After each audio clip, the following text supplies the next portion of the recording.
Hello, everybody. Ben Rogers here, the Raptors Digest. Here with Ryker.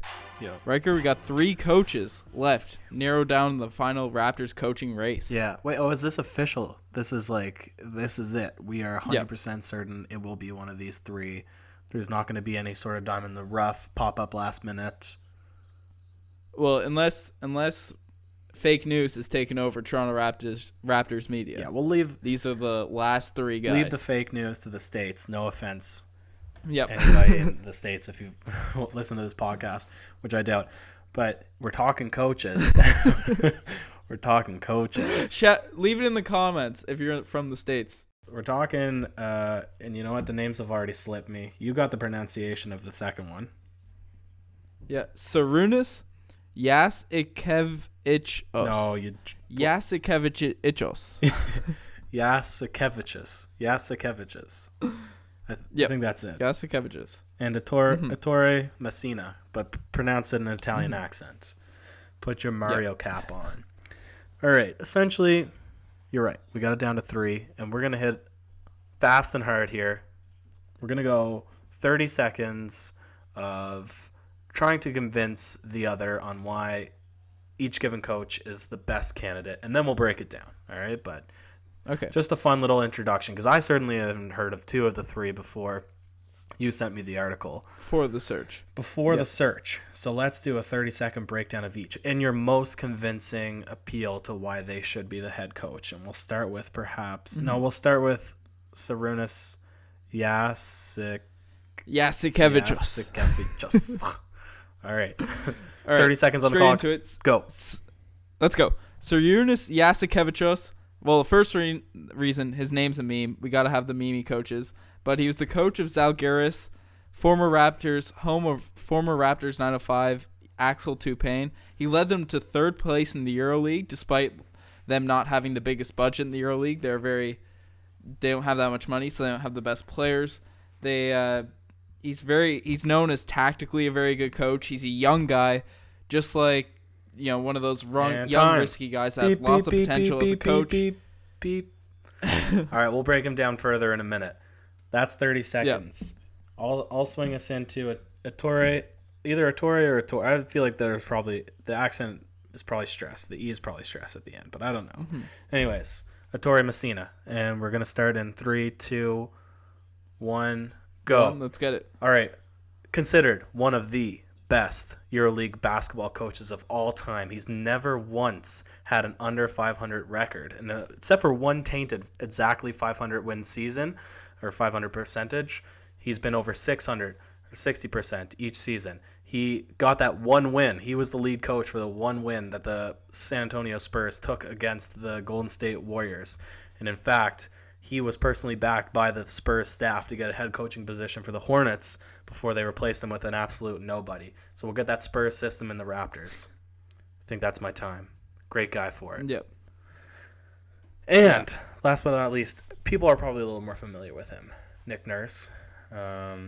He's already on the Raptors squad. Yeah, I'll try and get more concise. You had that speech prepared, ready to go. I had a little something. I didn't have a time. All right. Yeah. I'll give you 10. I'll give you 10 seconds to think about it. What you're gonna say for Nick Nurse? No, we're good. All right, you're starting in. Wait. Nick Nurse. No, wait. 3, 2, 1, go. So Nick Nurse, obviously Raptors assistant coach, knows all the guys, keeps that winning culture. Maybe not in the playoffs, but a winning culture. He's got a championship pedigree. He led 2 D-League/G League franchises to championships, the Raptors 905, the Iowa Energy. He's known as the offensive guru, offensive enlightenment master. Created that new offense we love this season. Just good guy. Nick Nurse. Good guy. Could be a great coach for it. And that's time right there. That was perfect. That's the style you want for a convincing 30 seconds. So we'll break him down a little bit. Yep. Who do you think realistically? Yeah. All right, we're going to break it into a little more sensible discussion here now. Realistically, who do you think is the forerunner? And then the second question would be, would you want that forerunner to actually be a coach? All the reports that I've been reading have been saying that Nick Nurse is the front runner. He's kind of a little bit ahead of the pack with the other 2 when it comes to actually becoming the Raptors coach. He's got a little bit of his foot inside the door, but Nick Nurse, obviously, as I said, his offense is touted as one of the best. He's an offensive genius. But no one ever talks about this guy's defense. And obviously, anyone that watched the Raptors this season, they know the offense was not a problem. And that's probably a huge product of Nick Nurse. But it's the defense. We just could not guard anybody the second half of the year. Showed through in the playoffs. The Cavs, even the Wizards to a certain extent, ate us up on the inside during the playoffs. So, me personally, I'd want someone that brings, a positive thing on the offensive end, a good offensive coach, but really brings a gritty side to the Toronto Raptors that we really lack this season. No, I see what you're saying. We take our offensive coach and we promote him to the head coach. That means now we're getting an offensive head coach. And then the only position that we need to fill is the offensive assistant coach position, right? So I see what you're saying. Yep. We're not focused with that move particularly on our weakest point, which appeared to be the defense in the playoffs. Yeah. Okay. And that's contrasted with Zydrunas Jasikevičius.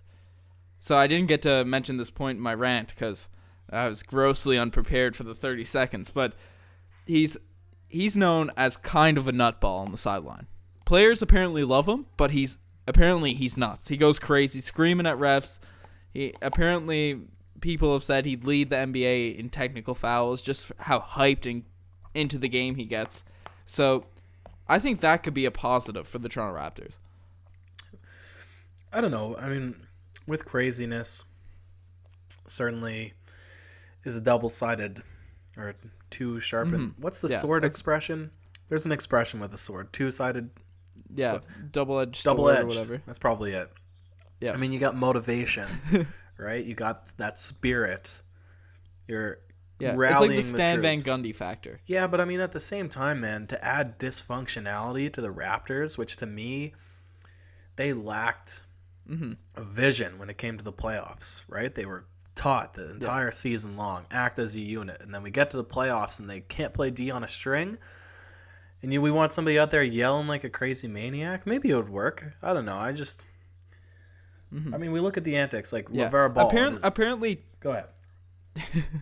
Apparently, tactically, Zydrunas is a really good coach, but in-game adjustments are an issue for him, and that's kind of a parallel to Dwayne Casey as well.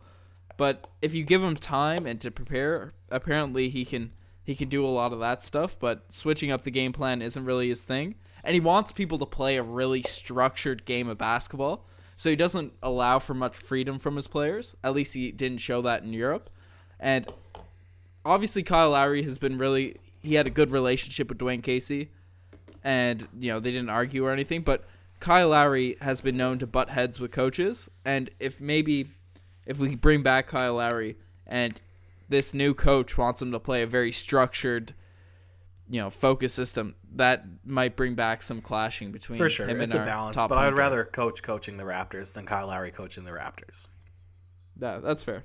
All right, we'll swing it into the last Very fair. one. I mean, I guess I did most of the research on the last guy, but essentially, essentially he has all the credentials. He played in like 4 or 5 countries, man, in the EuroLeague. Like I said, he's only once did he slip below 600 win percentage. He's been over 800 6 or 7 times. And now this is the EuroLeague. But the one thing that's fascinating about, coming from the EuroLeague, having that, he's considered one of the best of all time, is that it's a completely different structure of play, right? It's bigger. Yep. I mean, the rules are different, and I think it can go either way in that maybe he won't be stuck to the traditional mold of what NBA coaches think, coaches that come up through maybe the college system where everything is slowed down a lot tighter. I don't know. Maybe a new perspective isn't necessarily the worst thing.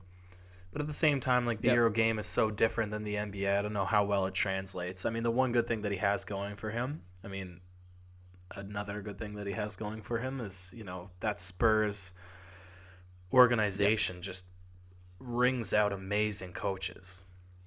Yeah, he's currently the assistant coach for the San Antonio Spurs. So to have Spurs basketball, Spurs defense, Spurs offense, whatever, Spurs, man, they know how to coach a team. Yeah. And I think that would be interesting to have for the Raptors, which I think they were trying to play a more Spurs-style offense all season long. That's what I took from watching them. Yep. And as you mentioned, both Sarunas and Messina have very decorated EuroLeague resumes. They've done some pretty substantial things overseas, but Messina also has the NBA experience, playing with one of the top franchises in the NBA for coaching for so many years. So I think that experience gives a positive for Messina, but to make an argument for Sarunas, he's a gamble. When the Celtics got rid of Doc Rivers and brought up Brad Stevens, he was a gamble. A young coach from the NBA or from the NCAA making big waves for Butler small school to come up and really step in and be one of the top coaches in the NBA. It could be possible for Sarunas that to happen to him, or obviously. Yeah, but that Cinderella story is always possible. I mean, that's what we want from any coach, is to be a Brad Stevens, out of nowhere. Yeah. I mean, obviously, Brad Stevens very highly touted in the NCAA, as you said, but yeah, I mean, it could go either way. All right, we'll finish it off on. I mean, let's say if you were who's your pick, Riker? My pick? Yep. Who's your pick? The Spurs coach, Messina. Spurs, Messina? man. Yeah. I think Messina's my guy too. That's it. But Perfect. for the memes, for the culture, for the excitement, for the gamble, and Sarunas. for being able to say Jasikevičius. Yep. Jasikevičius. And we know I gotta go Valanciunas with my would guy get played. Sarunas. We got that connection if he came over. He would love him. Most definitely. He'll definitely be getting his touches for all the Jonas Hive out there. But let us know who you guys think. Obviously, I know some fans are going to be frustrated. I was hoping for Becky Hammond just at the beginning, but Jerry Stackhouse out of the running. And yeah, let us know what you guys think. Who you want as the Raptors' next head coach. Any more info that we left out. Should be exciting next couple weeks. Yeah, man. Thanks for listening. Adios.